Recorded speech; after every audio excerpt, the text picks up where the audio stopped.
Hi, welcome to AwkwardHamster. Today I'll be viewing this portable power supply. Here's the brand name for it. I'm first show some of the pages from the user manual because the user manual contains the specs for it. The print's pretty small. If you want to read any part more detail, feel free to pause the video. Now there are a couple things I could point out for the specs.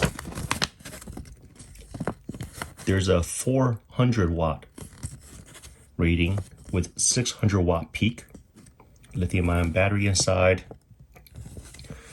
and there are a number of outs. Different types of USB. There's USB Quick Charge 3.0, the standard USBs, and also a USB Type-C out. Pure sine wave.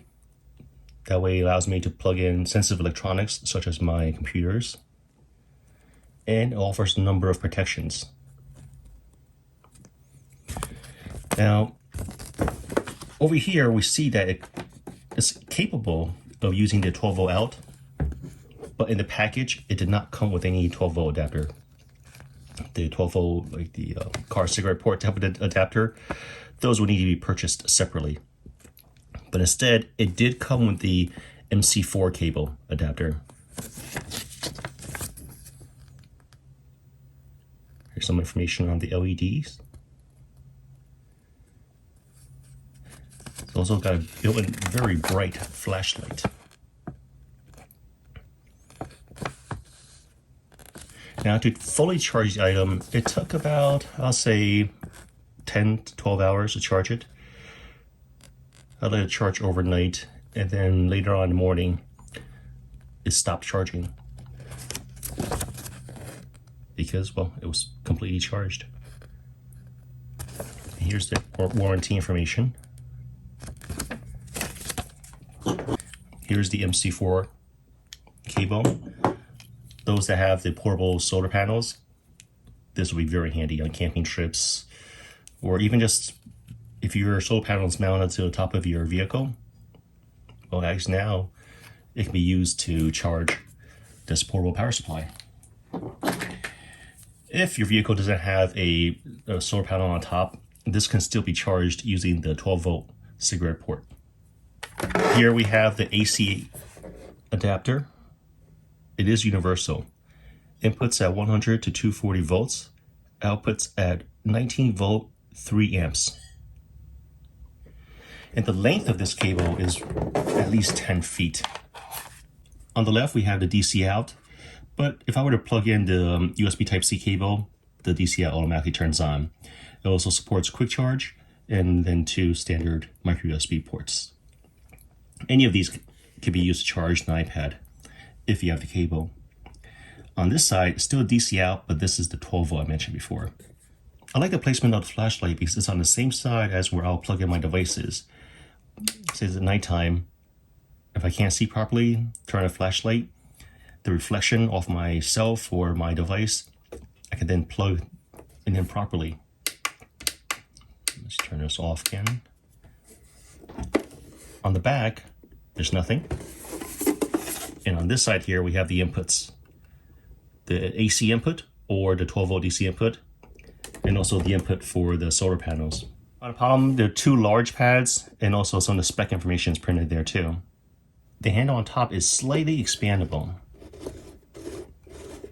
Now I have plugged in a dormitory fridge, or small fridge. Turn this on.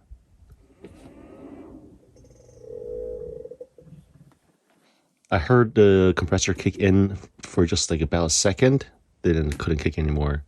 So this is not powerful enough to power a fridge this size. This is my Sony 48-inch TV. It's a LCD TV with a LED backlit, and it's currently plugged in. It's able to power it. It doesn't draw that much watts. I'm gonna turn off the portable battery. TV shuts off too. Even though this does not have a wireless charger, I think this has something that's even more useful, a USB Type-C with a high watt output. The moment I plugged in the USB Type-C cable, the DC out automatically turns on, and it's powerful enough to power my Chromebook here. A lot of the new computers, like the new Apple MacBook Airs, MacBook Pros, they all use USB Type-C. On the right, this is my no frills CPAP machine. No humidifier, it doesn't draw that much power. And when plugged into the portable battery, it can power my CPAP at least a weekend. The way I run my endurance test is more based on real world scenario. So everything that's plugged into the surge strip is what I use throughout my workday. I have my HP EliteBook, my MacBook Pro, that's the 15-inch one. I have 2 smartphone chargers. I have my additional monitor, which I plugged into my HP, and a desk lamp.